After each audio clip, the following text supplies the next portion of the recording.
এবং রাষ্ট্র ব্যবস্থা ইসলাম চায় যে ভাইরা আমাদের, ওই ভাইদেরকে একসাথে থাকতে হবে।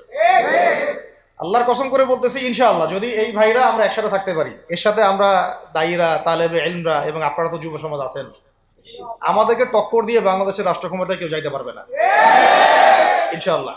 ইসলামপন্থী ভাইদের আপোষের যে দূরত্ব, এটা কমায় ফেলতে হবে। এই দূরত্ব রাখা যাবে না। ইখতিলাফ আছে থাক, যদি আকীদাগত মৌলিক কোনো পার্থক্য না থাকে, আমরা তো ভাই ভাই নাকি? আমাদের চেয়ে কি মানে সেকুলাররা আমাদের বেশি বড় ভাই?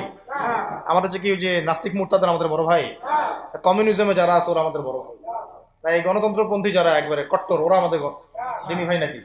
আমাদের তো ভাই, সোজা কথা হচ্ছে ইন্নামাল মুমিনুনা ইখওয়া, ইন্নামাল মুমিনুনা, মুমিন যারা মুমিন, মুমিন ভাই। মুমিনে মুমিনে কি ভাই, খালাস। আল মুসলিম ওয়া আখুল মুসলিম, মুসলিমের ভাই কি মুসলিম, খালাস, এইটুক। মুসলিম আমার ভাই, মুসলিম আমার ভাই। এখন যারা এদেশের রাষ্ট্র ক্ষমতা ইসলামকে চায় না, তারা আমাদের ভাই না।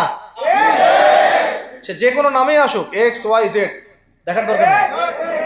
এক্স নামে আসুক, ওয়াই নামে আসুক, জেড নামে আসুক, যারা রাষ্ট্র ব্যবস্থা ইসলামকে চায় না, তারা আমার ভাই, খালাস, সোজা কথা।